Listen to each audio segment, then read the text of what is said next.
An amazing theory. Could it be true? Did extraterrestrials come down to Earth thousands of years ago, imparting wisdom and technology to our ancestors?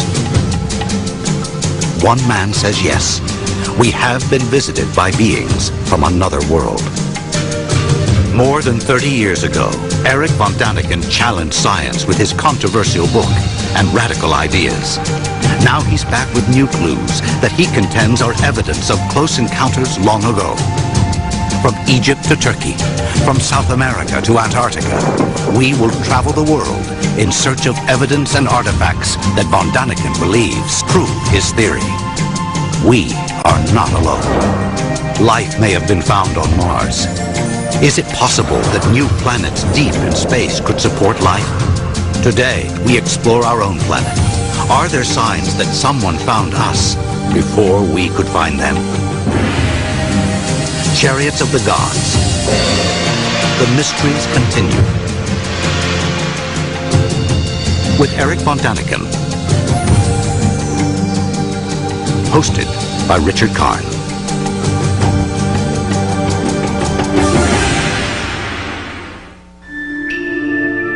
The universe. An infinite mystery. For thousands of years, human beings have looked to the night sky with awe and wondered, is anybody out there? At the end of the 20th century, we have finally discovered clues that there may be life on another planet, Mars. If this is in fact true, life started there. The first evidence ever that life started anywhere else besides the Earth. We're now on a doorstep to the heavens. What a time to be alive. Its implications are as far-reaching and awe-inspiring as can be imagined. This stunning discovery marks a turning point in human history. But there's more. The razor-sharp eyes of the Hubble telescope pierce the darkness of deep space, looking for more clues that we are not alone. New planets have been found that could support some kind of life. I personally believe there are other civilizations. There are other living creatures in other solar systems. Is it possible that these living creatures found us before we could find them? Challenging long-held scholarly opinion, Eric von Daniken believes there's controversial new evidence that could prove extraterrestrials may have come down to Earth long ago. Welcome to Chariots of the Gods. The mysteries continue. I'm Richard Karn. And for the next hour, we're going to explore two profoundly important questions. Are we alone in the universe? And if not, have we ever been visited by beings from another planet? Don't answer yet. We're just beginning our journey of discovery. Teotihuacan, Mexico. Almost 8 square miles of pyramids and platforms. Experts believe construction started around 100 BC.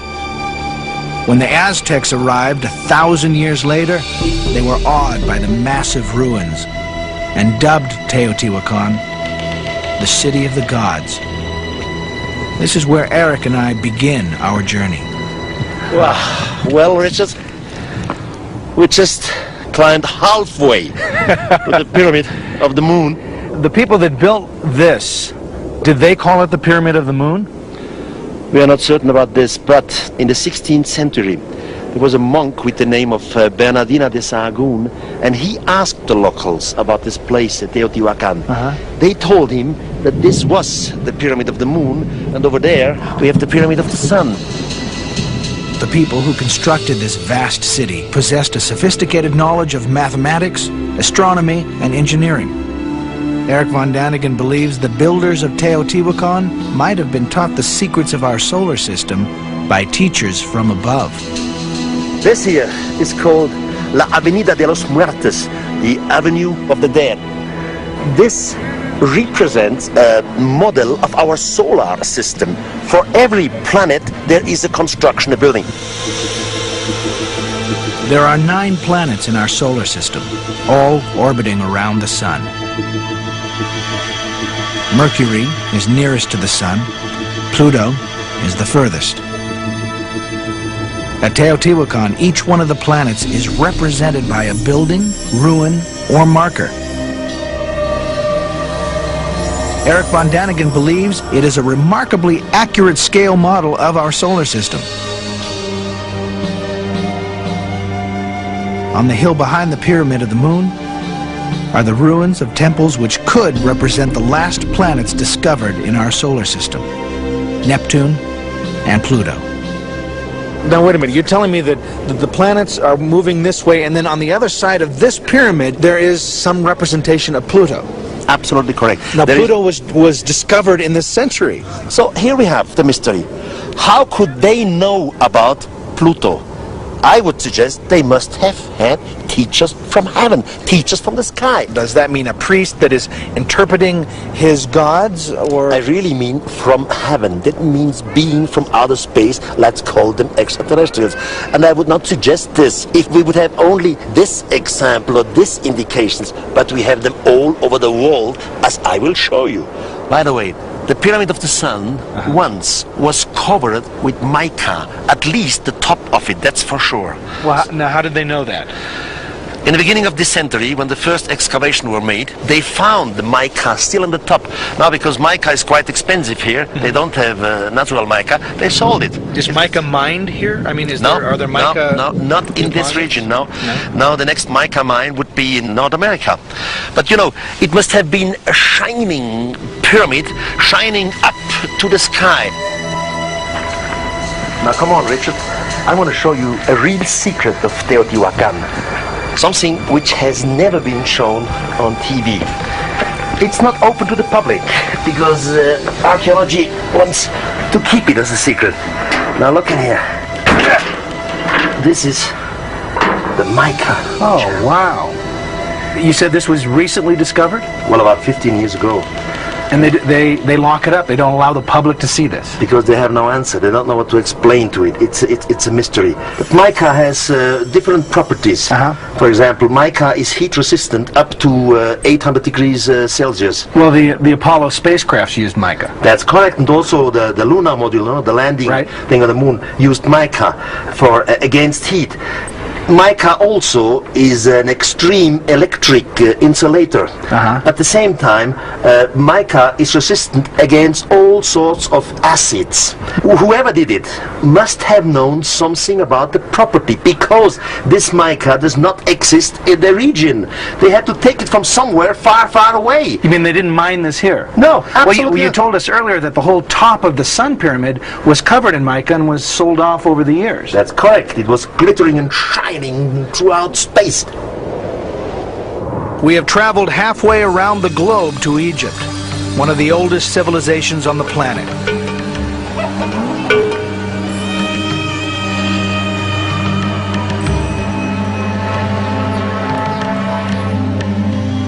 Rising from the mist of ancient history are the most famous monuments on Earth, and among the least understood. Dominating the Giza Plateau is the Great Pyramid. Who built this incredible edifice? Historical documents credit the mighty pharaoh Khufu, also known as Cheops, and his army of 100,000 workers.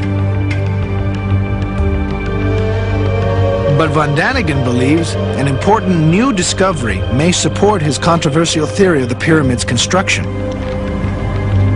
He believes the real builder was Enoch, of the Ethiopian apocalyptic writings.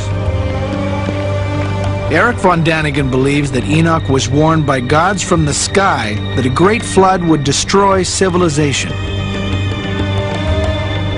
Enoch built the Great Pyramid to protect ancient texts from the rising waters.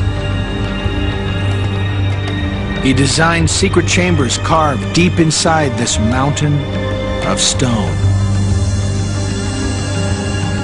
Were the gods who foretold the coming of a flood really extraterrestrials? Von Daniken believes the answer may still be hidden inside the pyramid. The interior of the Great Pyramid is a marvel of engineering skill. A long tunnel leads to the magnificent Grand Gallery. top of the gallery, Von Daniken believes there are more clues that it was Enoch, not Khufu, who built the Great Pyramid.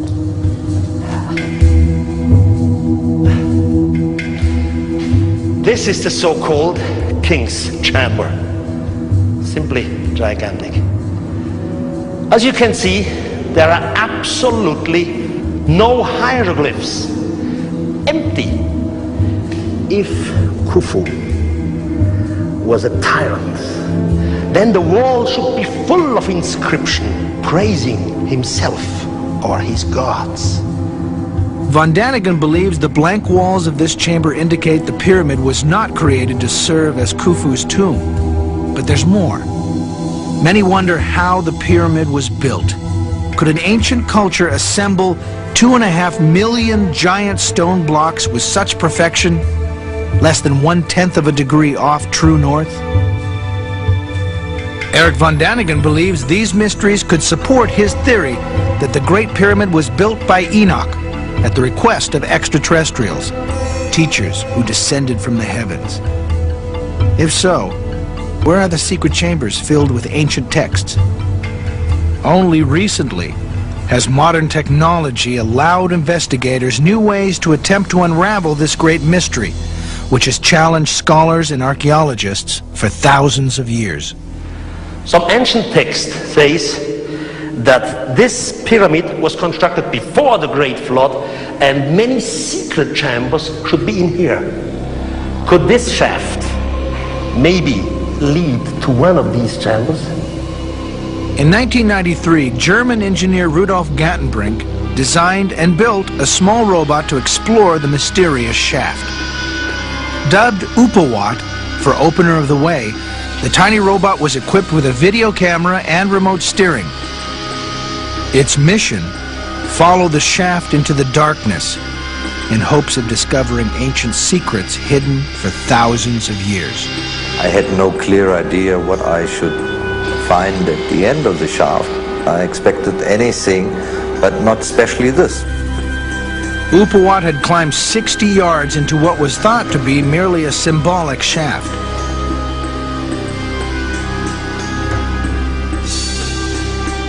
But when the little robot's journey ended at a stone door with 2 corroding copper fittings, Eric Von Daniken believes the legend of Enoch may be one step closer to becoming fact. What we see in the camera from the robot is just the backside of the stone. Gantenbrink believes the stone might have been lowered into place by means of a rope. The copper fittings would have prevented its removal.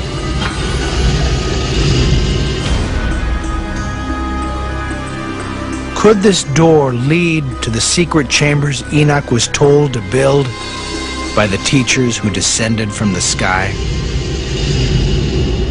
There are hundreds of references contained in the oldest Egyptian texts which tell us that the gods concealed a great secret at Giza. In my view, we now know that there is a hidden chamber inside the Great Pyramid, and we now know from seismic work that there is a hidden chamber under the Great Sphinx. We need to know what lies in those chambers, because the ancient Egyptian texts tell us that it will be a matter of enormous importance that could contain a startling revelation about the origins of human civilization. Eric Von Daniken suggests that, as at Teotihuacan, this could be another tantalizing clue that extraterrestrials may have visited Earth in ancient times. A scientific mission to look behind the small stone door with a tiny camera awaits approval from Egyptian authorities. Only then will we come closer to solving the mystery of who built the Great Pyramid.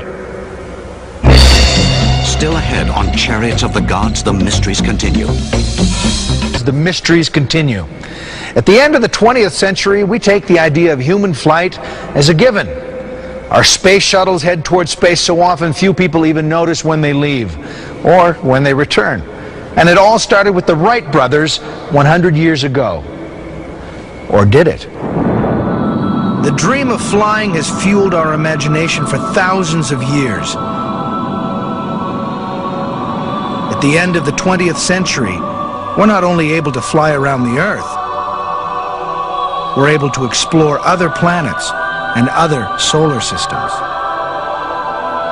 Is it possible that other intelligent beings shared our dream of exploration and visited the Earth in their own space vehicles? These illustrations were drawn from descriptions in the Hindu text of ancient India, dated to the 4th century BC. They describe what some scholars believe are giant vimanas, or flying machines. In Yugoslavia, images like these were found on a medieval fresco dated to around the 15th century. Are these the products of an artist's imagination, or are these the recordings of actual beings in flight? The oldest scriptures of mankind, the ancient Egyptian pyramid texts, the Vedic texts of India, and many other ancient texts from all around the world make intriguing references to what sounds like flight. Technological flight, not visionary, imaginary journeys in the sky, but journeys in machines. Our search for clues about the flying machines of the ancient world takes us to southern Mexico. The ancient city of Palenque is one of the most magnificent of the Mayan culture, which flourished all across Central America for almost 600 years. This is the burial pyramid of Tikal, ruler of the Mayan world around 600 AD. Here we find what Eric von Daniken believes are signs that the Mayans may have encountered visitors from the sky. Tikal's ornate sarcophagus is rendered in exquisite detail. The lid is a beautifully carved image of the dead king. Eric von Daniken believes this relief might show Tikal in some kind of spaceship. Look closely. Tikal is seated in the reclined position like an astronaut in a space capsule. His hands seem to be gripping the controls, almost like an airplane pilot. His nose appears to be attached to a breathing apparatus. The design behind the seat could be a representation of flames like those from a rocket ship.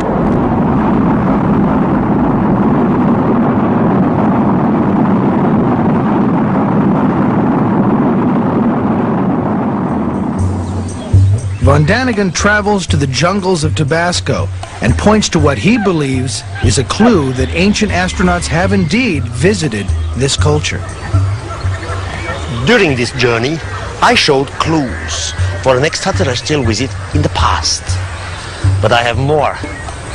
60 years ago, a gigantic engraved stone was found in the jungle of Tabasco in Mexico. Now you see yourself. There is a flying being, to my view, an extraterrestrial, floating down from the sky. His head has a helmet, and with a little imagination, one can even recognize a microphone on his lips. His two arms and hands are looking down, while on the contrary, his legs towards the sky. In this case, I definitely see an astronaut coming down from heaven to teach humanity. If this were the only evidence we have of visits to the ancient world by beings who could fly, it'd be easy to say it's all just fantasy. But sometimes you have to look down to look up. Nazca, Peru, one of the great mysteries of the ancient world. From the ground, Nazca is an empty, endless desert. But from the air, the secret of Nazca is revealed. The desert is in fact a tapestry of elaborately carved lines and figures stretching for more than 100 miles. From the air you can see the famous figures of the spider, the hummingbird, and the monkey. Without the ability to fly, experts don't know how the Nazcans gained the perspective needed to create such elaborate figures on such a huge scale. There's even disagreement about the purpose of these markings. Originally, they were thought to be calendar-related or astronomical guides. No one really knows. but there's more to Nazca than this ancient menagerie. The real mystery in Nazca are lines, gigantic lines, looking like airstrips, and small lines, long, kilometers long. One of these lines extends 15 miles to the horizon. A giant mountaintop has been sheared off, leveled, and scraped clean to create an impressive runway-like avenue. The question is, why? Did the ancient Nazcans need runways for some kind of flying machines? This is an amazing mystery. Orthodox history has it that the ancients could not fly, that they did not have the technology to fly. If the ancients did have the technology to fly, then the whole basis of our history is completely up the creek. So if the Nazcans couldn't fly, what is the purpose of all these runway-like creations? Eric von Daniken thinks he has an answer. His theory? Spaceships landed and left marks on the desert floor. When they returned into the sky, the natives wanted them to come back. Generation after generation, they recreated these lines in tribal ritual, even though the initial visit may have fallen into their past.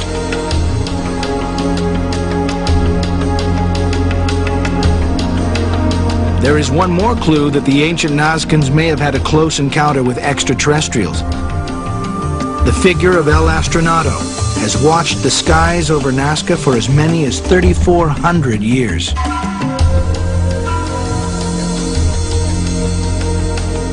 Could this strange-looking image be a greeting from a primitive but friendly society to airborne visitors?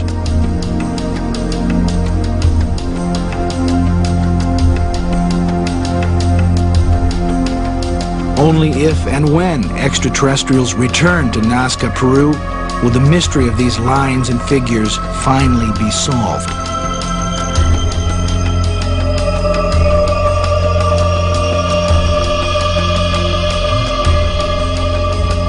If some kind of flying machine or Vimana did visit the Earth in ancient times, one can imagine the terror some people may have felt in their presence. In Turkey, the eerie landscape is dotted with hundreds of small caves in the soft volcanic rock. But the real mystery of this region can't be seen above ground. Perhaps 2,500 years ago, elaborate cities were carved deep under the earth. Were these intricate maze-like settlements a primitive air raid shelter to protect the citizens from airborne enemies? There are caves and chambers all over. One of these cities descends 130 feet underground through as many as 18 stories. This is just one of nearly 200 subterranean cities in the region. Perhaps 30,000 people once lived in them. A tunnel 5 miles long linked two cities together. Experts say the underground cities have been used for many different purposes over the last 2,500 years. Eric von Daniken wonders, why did generation after generation seek refuge beneath the earth? If fleeing an invading army or religious persecution, frightened citizens could have hid in the mountains above ground. Why did people burrow a labyrinth of subterranean chambers underground? What was the true purpose of these cities? These people were hiding out, afraid of some enemy. But all this doesn't make sense. Any enemy could simply come in here, or they were sitting in a trap. It must have been an airborne enemy. An enemy from the sky. Still ahead on Chariots of the Gods, the mysteries continue. Why did an ancient culture deform the heads of their children? Then, did extraterrestrials leave a message for us in the giant stones of France? Eric von Daniken investigates whether visitors from another world taught the ancient Egyptians the secrets of electricity. In England, to hundreds of other sites throughout Europe, Asia, and the Americas. There are ancient structures made from giant stones called megaliths. One of the most impressive megalithic sites in the world is in the Brittany region of France near the town of Carnac. Eric von Daniken has spent years investigating this silent stone monument to our mysterious past.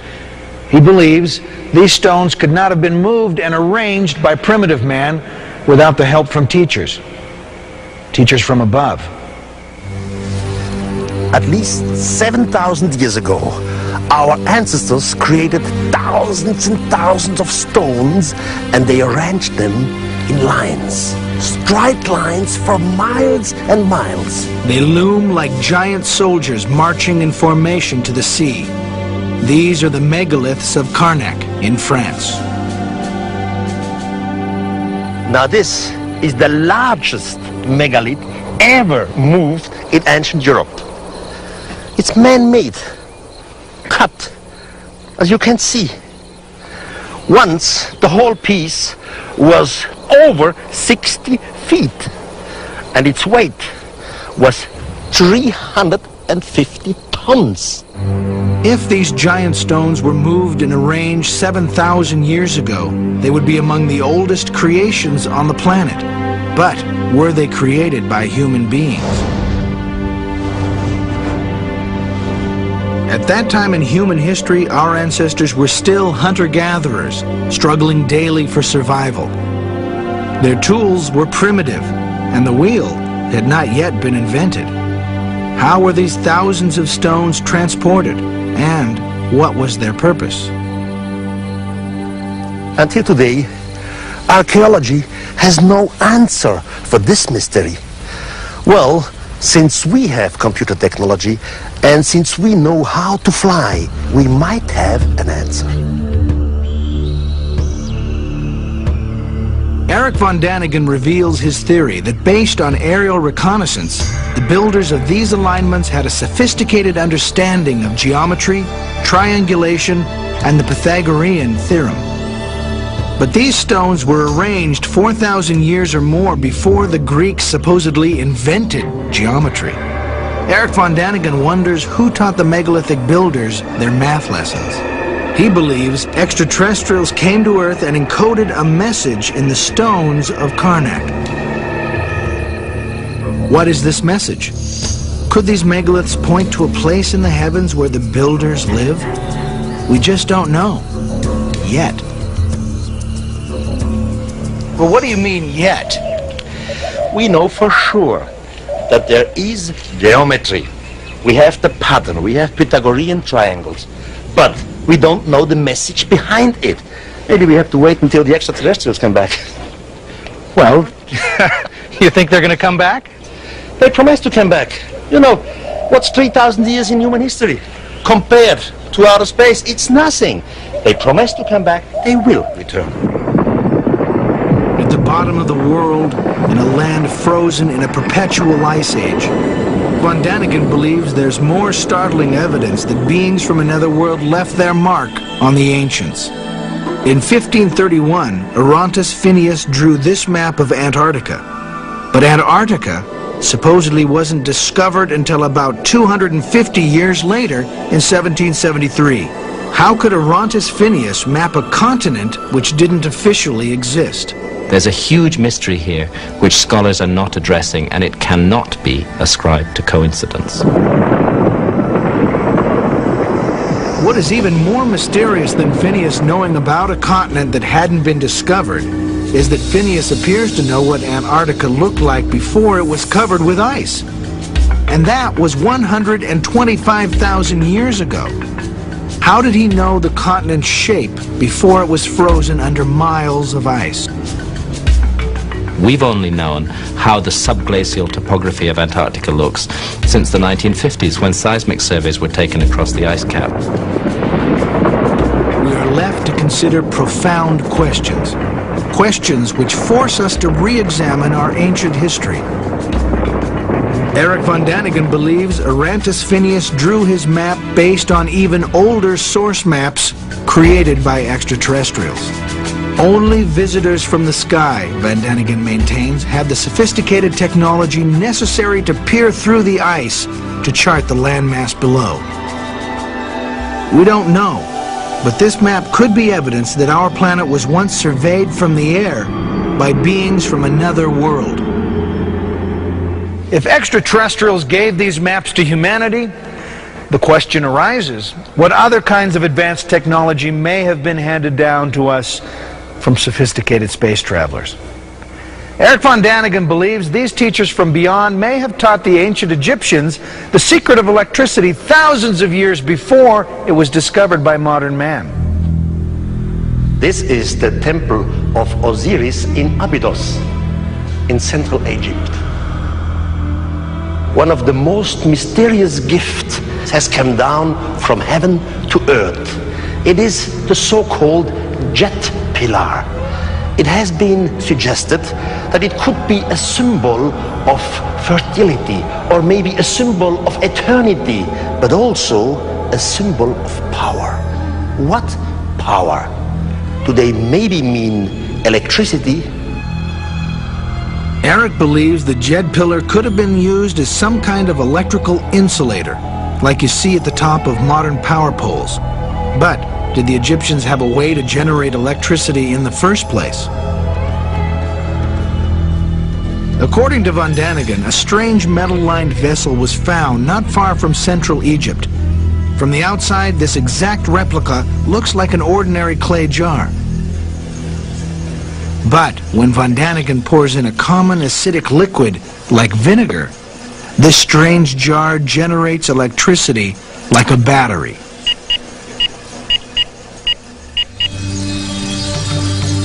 Now von Daniken searches for the ways that the ancient Egyptians might have used this electricity.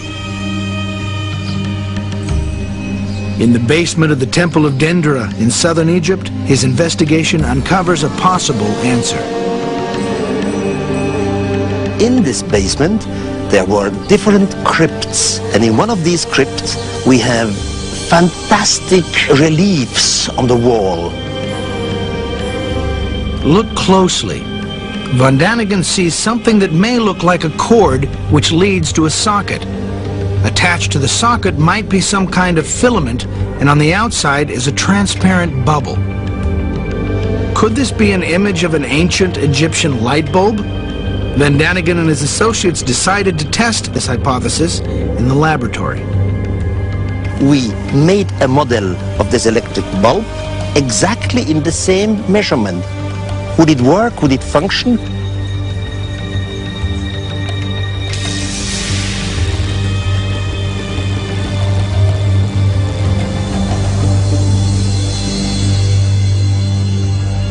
And it functioned. It works. If, as Eric von Daniken believes, extraterrestrials brought light to the temples and crypts of ancient Egypt, did a possible close encounter in South America cause some darker consequences? What you're about to see might disturb you. We are here in the Museum of Ica in Peru. This is one of the deformed skulls found in this area. Inca and pre-Inca tribes used the soft bones of their babies. They pressed it together with wood and leather. I ask myself, why have societies done this torture to their children? I think they adored someone. They copied someone. They wanted to be similar, like some of their teachers from above.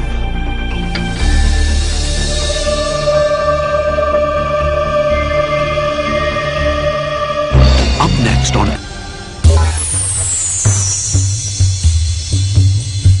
This is Chichen Itza, in the Yucatan Peninsula of Mexico. Dating back 1,000 years, Chichen Itza was an important civic center to the Mayan culture that flourished in the tropical lowlands of Mexico. Maya were fascinated with astronomy. Their observatory still stands as a testimony to their yearning for knowledge. But did the Maya have help from someone or something who understood astronomy far better than they did? To examine this question, we explore the centerpiece of Chichen Itza, a one-of-a-kind building that tells the story of its own creation like no other structure in the world. This pyramid is called El Castillo. It's dedicated to the god of Kukulkan, which was the feathered serpent. Kukulkan was one of the teachers to the Maya. He descended from the sky. According to von Daniken, the legend continues that after Kukulkan descended to Earth, he taught the Maya in astronomy and mathematics. There are 4 stairs on each side on the pyramid, and every stair has 91 steps. You take 91 4 times, means 364, and the top one is 365, so we have one calendar here. Surprisingly, the Mayan calendar incorporated the movements of the sun and moon and is as accurate as our own calendar today. How is it possible that the ancient Mayans possessed this knowledge at a time when Western man thought the Earth to be flat? Let's get up here. I have to show you something really fantastic up there. Come on. Well, you know, you can read the ancient signs, but these modern ones say it's very dangerous to walk up here. Look, traveling with me is always dangerous. I know, I was just trying to not have to climb up 91 stairs. Here, follow me. Okay.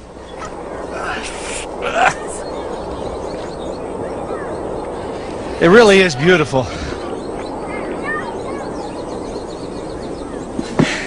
Every year, on 21st of March, a chain of light and shadow descends the stairway. Not on the whole stairway, just on the corner where god Kukulkan is chiseled into stone. The Castillo is oriented in a special way, with each of its 4 corners facing the cardinal directions. When the sun rises during the spring equinox, the light strikes the steps at an angle. The spectacle this phenomenon creates draws thousands of people every year. On September 21st, the fall equinox, the shadow serpent rises again into the sky.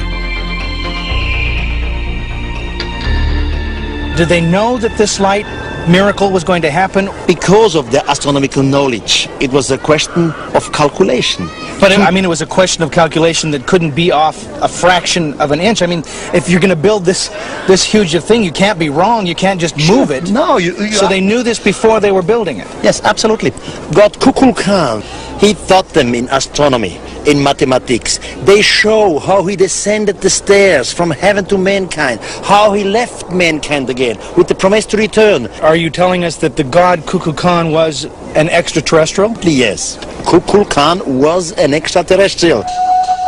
The concept of gods descending to Earth is common in religions and cultures all around the world. But were these fictional gods of mythology or real visitors from another world? Ancient astronauts who came down to Earth long ago. Similar religious legends are found in the South American country of Bolivia.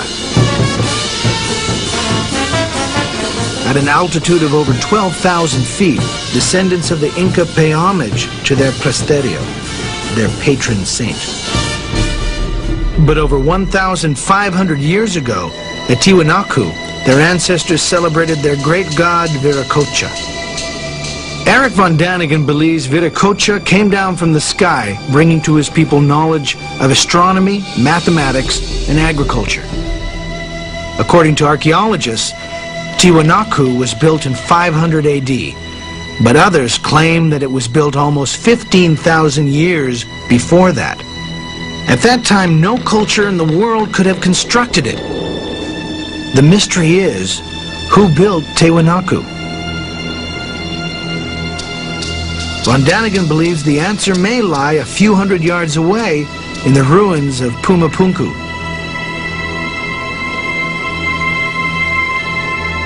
I have reasons to believe that Pumapunku once was an Earth base of extraterrestrials. In Pumapunku, we have strange technology from another world. Stone building blocks are intricately cut with laser precision. They could have fit together like pieces of a puzzle, a sophisticated architectural achievement for a primitive culture. But von Daniken suggests that there is more evidence that the builders of these two cities had help from teachers from the sky. This block has been etched with a perfect groove. Today, we would use a diamond-tipped saw to achieve this kind of accuracy, a technology only developed this century. Here lies yet another mystery few can explain. Whoever built Tiwanaku came up with a very ingenious method for holding together the huge stones which they used to build the site. They carved a groove in the edge, and into this groove they would pour a molten alloy, which later hardened into a staple. Eric von Daniken believes that extraterrestrials brought these sophisticated technologies down to the people of the region. The natives were awed by these strange visitors and worshipped them. Experts say Pumapunku was an ancient temple. But was it a place to worship gods of mythology or true living beings? Today we make a construction like a church. We say this is a temple, and in here a spiritual being, the God in spirit, lives in this temple. My idea is that Virakosha, but not only Virakosha, other so-called gods on other places in our world were extraterrestrials, and they were misunderstood as gods by our primitive ancestors.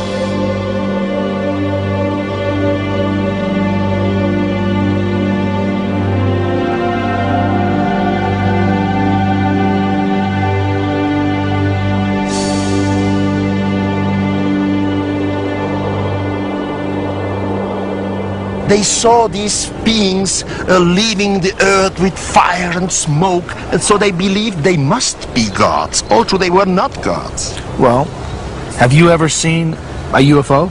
Oh, good point. Sometimes I have the impression when Eric von Daniken shows up, they run away. I never saw a UFO. It's a shame. Well, if you had seen one, what would you say to them? Well, first, I would be afraid. Why? Because it's strange, you know, they are not used to something like this. And then, naturally, I would try to make communication, however, by language or telepathy, and then I would ask some questions, a lot of questions, but the other way around, how would you react if you of a sudden would see a UFO? Well, if it's in the distance, it would be fine. I'd go, wow, look, there's, you know, but if they were confronting me, I mean, right there, I guess my first thought would be, why me? Though Eric and I have never seen a UFO or an extraterrestrial, the fact remains many people claim they have. In light of this phenomenon, advanced technology may help us communicate with extraterrestrials in ways our ancestors could not have imagined. Launched in the 1970s, the Pioneer satellite first explored Jupiter. After a close encounter with the largest planet in our solar system, Pioneer continued its journey into deep space. Fixed to the side of the tiny spacecraft is a gold disc. Etched on the disc are chemical symbols, a map of Earth's location in the solar system, and the figures of a man and a woman. The man has his hand raised in a friendly greeting to anyone or anything that might encounter Pioneer on its journey into the unknown. Remember El Astronato, the figure carved into a mountainside? It appears the ancient Nazcans were trying to communicate with extraterrestrials. 3,400 years later, we're still looking to the sky and wondering, is anybody out there? Chariots of the Gods will be right back. Here to consider two provocative questions. Are we alone in the universe? And if not, have we ever been visited by beings from another planet? And for the past hour, we've explored the mysteries of the ancient world through the eyes of Eric von Daniken. Did extraterrestrials visit the Earth, imparting wisdom and technology to our ancestors? You're going to have to decide that for yourself. But at the end of the 20th century, new technology allows us to examine our world and other worlds for signs that we might not be alone. Now our program ends here, but our search for clues, both on Earth and in the heavens, will continue. For Eric Von Daniken and anyone else out there who might be watching, I'm Richard Karn. They promised to return. We'll pierce the darkness of deep space, looking for more clues that we are not alone. New planets have been found that could support some kind of life. I personally believe there are other civilizations. There are other living creatures in other solar systems. Is it possible that these living creatures found us before we could find them? Challenging long-held scholarly opinion, Eric Von Daniken believes there's controversial new evidence that could prove extraterrestrials may have come down to Earth long ago. Welcome to Chariots of the Gods. The mysteries continue. I'm Richard Karn. And for the next hour, we're going to explore two profoundly important questions. Are we alone in the universe? And if not, have we ever been visited by beings from another planet? Don't answer yet. We're just beginning our journey of discovery. Teotihuacan, Mexico. Almost 8 square miles of pyramids and platforms. Experts believe construction started around 100. An amazing theory. Could it be true? Did extraterrestrials come down to Earth thousands of years ago, imparting wisdom and technology to our ancestors? One man says yes. We have been visited by beings from another world. More than 30 years ago, Eric Von Daniken challenged science with his controversial book and radical ideas. Now he's back with new clues that he contends are evidence of close encounters long ago.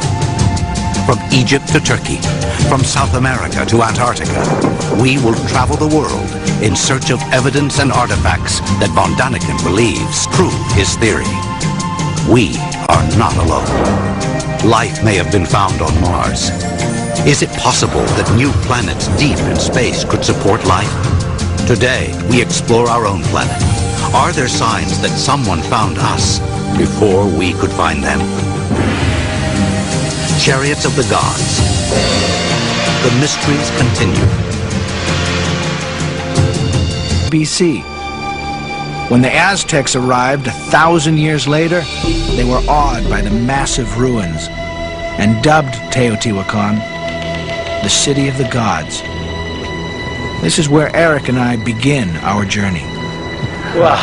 Well, Richard, we just climbed halfway to the Pyramid of the Moon. The people that built this, did they call it the Pyramid of the Moon?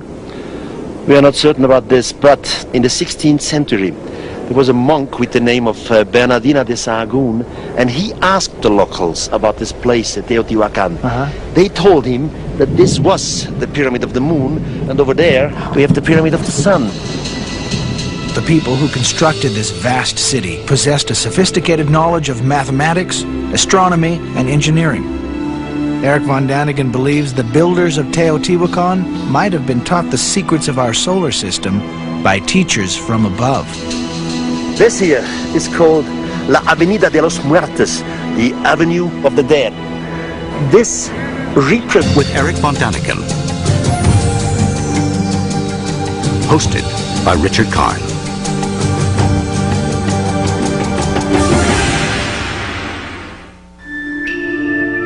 The universe, an infinite mystery.